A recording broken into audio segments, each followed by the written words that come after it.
Islamic content তৈরি করে অথবা অন ইসলামী কোনো বিষয় নেই এমন কন্টেন্ট তৈরি করে ফেসবুক ইউটিউবে আপনি টাকা ইনকাম করবেন, তাই না? করেন।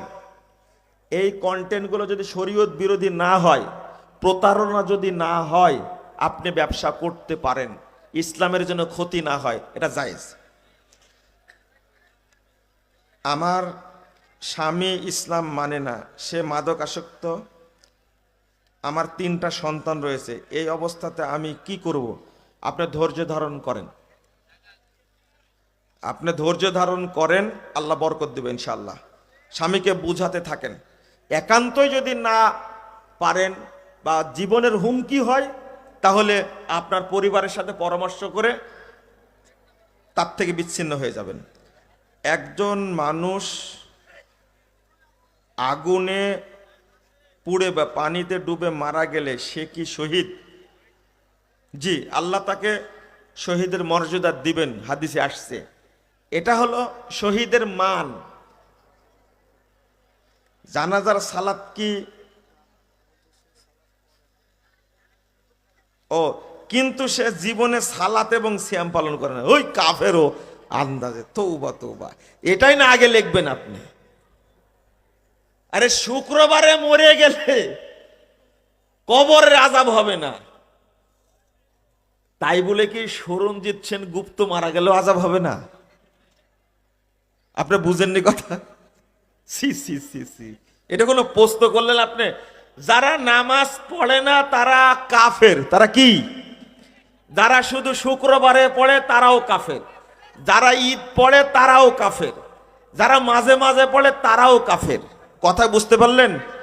মুসল্লি তাকে বলে যারা আল্লাযীনা হুম আলা সলাতিহিম দায়েমুন, যারা সালাতে রত থাকে মরা পর্যন্ত, এক ওয়াক্ত ছাড়ে না, তারা হলো মুসল্লি। আমরা যারা সাধারণ ঘরের মেয়ে, পিতা মাতা দিন বুঝে না, আবার শ্বশুর বাড়ির মানুষেরাও দিন বুঝে না, আমরা নারীরা এখন দিন চর্চা কিভাবে করব? দিনী হালাকায় কি আমরা বসতে পারবো? হ্যাঁ, দিনী হালাকায় তো বসবেন। এখন এত সুন্দর ব্যবস্থা আছে, আপনি তো বক্তব্য শুনেও দিন শিখতে পারেন, বইপত্র পড়েও দিন শিখতে পারেন। আর একটা হলো যে এক জায়গায় কিছু মহিলাকে ডাকেন, একজন আলেম মাদ্রাসাতুল হুদা থেকে নিয়ে যান, যে আমাদের সালাতের উপরে আলোচনা করেন, একটু পর্দা নিয়ে আলোচনা করেন। আলহামদুলিল্লাহ, একটা মসজিদে আপনারা আয়োজন করেন, রাসূল সাল্লাল্লাহু আলাইহি ওয়াসাল্লাম নির্ধারণ করে দিয়েছেন ইলম জানার জন্য, আপনারা সেটা করেন। দিন কায়েমের সঠিক পদ্ধতি কি? প্রচলিত গণতন্ত্রের মাধ্যমে কি দিন কায়েম করা সম্ভব? শরম লজ্জা কিছু নেই। আমাকে বলছে যে আর কতদিন আকীদার মানহাজের তাওহীদের ওয়াজ করবেন, মন্ত্রী হবেন কখন? আমি বলছি, মন্ত্রী হয়ে কি করলেন আপনারা? প্রধানমন্ত্রী হয়ে কি করলেন আপনারা? 18 বছর ক্ষমতায় আটকে থেকে পালাবে কোন দরজা দেয় সেটাই খুঁজে পাচ্ছে না। লজ্জা হয় না এরপরেও?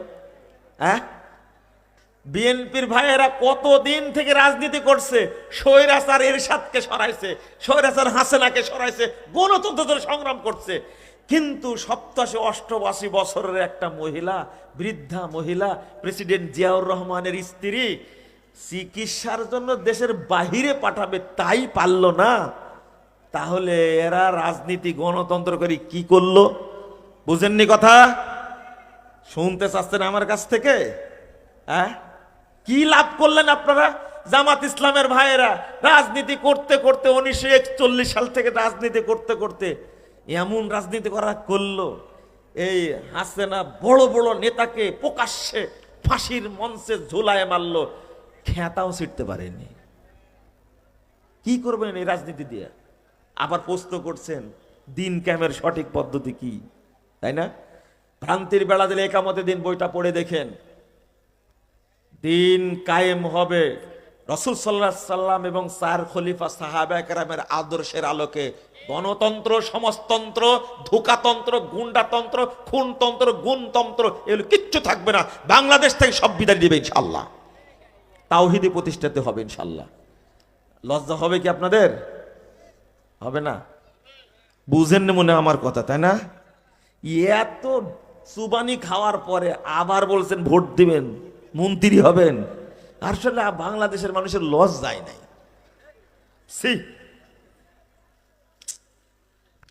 আমি সৎভাবে থাকতে চাই, কিন্তু আমার ঊর্ধ্বতন কর্তৃপক্ষ ও সরকারি কর্মকর্তা, তাই না? এই দেখেন পাওয়া গেছে এবার ভুয়া বিল ভাউচার সাইন করে নিয়ে সরকারি টাকা আত্মসাৎ করে। আমি ভয়ে কিছু বলতে পারি না, কিছু বললে বিভিন্ন ধরনের হয়রানিমূলক কাজ করাবে। এখন এই ভুয়া বিল ভাউচারে সাইন করালে গুনাহ হবে কি না? আল্লাহ গুনাহ দিবে না, জাহান্নামের মধ্যে ঢুকাবে। আপনাকে কে বলেছে এখানে চাকরি করার জন্য? এটাকে সহ্য করা যাবে বলেন তো দেখি? কেমনে প্রশ্ন করে এটা? হ্যাঁ, পথ খুলে রাখছেন, হারাম খোলা খাওয়ার পথ খুলে রাখছেন, আর প্রশ্ন করছেন আমাকে। হ্যাঁ, হুজুর সমাধান দিবে আপনাকে? ভালো পথ অনেক আছে, ভালো পথে চাকরি করেন, আল্লাহ হেদায়েত দান করুক। আবারও প্রশ্ন করছে, সেই আত্মসাৎকৃত টাকার ভাগ যদি আমাকে দেয়। ঠাকুর গায়ের মানুষ খুব মজা নিল আজকে, তাই না? হ্যাঁ, একবার আসছিলাম কোথায় যেন, কি যে মায়ের পিঠরে ভাই। ওরা কি ঠিক হয়েছে? ওই এলাকার মানুষ ঠিক হয়েছে? হ্যাঁ, হাই হাই, বক্তব্যের লোডই নিতে পারে না। আজকে তো কিছু বলিনি, মোটামুটি ঠান্ডা আছে মনে হয় নাকি?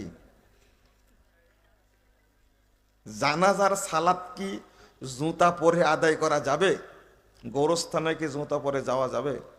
যাবে। আগে দেখবেন জুতাতে কিছু লেগে আছে কিনা, ঠিক আছে? যদি সন্দেহ হয় খুলে রেখে যাবে।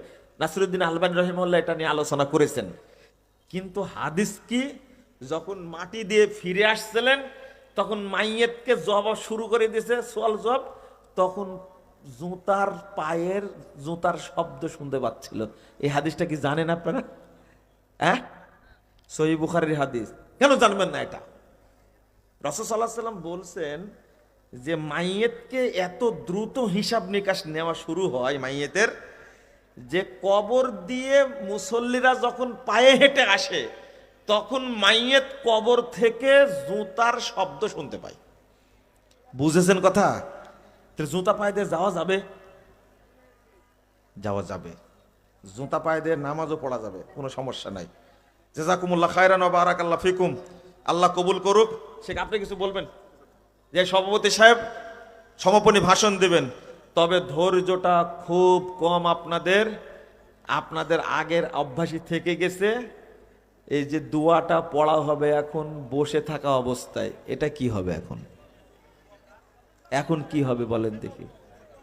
এই যে আসর থেকে ওয়াজ শুনছেন, নেকিগুলো আল্লাহর কাছে পাঠাবেন না? হ্যাঁ, এখন শেখ যদি অনুমতি দেয় তাহলে বসতে বলবো, আর যদি বলে যে না দাঁড়ায় থাকুক তাহলে দাঁড়ায় থাক, সমস্যা নাই। আপনারা সুন্নাতটা মানবেন ইনশাল্লাহ, প্রথম তো, এরপর থেকে মানবেন ইনশাল্লাহ। জাযাকুমুল্লাহ খায়রান। সুবহানাকাল্লাহু ওয়া বিহামদিকা আশহাদু আল্লা ইলাহা ইল্লা আনতা আস্তাগফিরুকা ওয়া আতুবু ইলাইকা। ওয়াসসালামু আলাইকুম ওয়া রাহমাতুল্লাহি ওয়া বারাকাতুহু।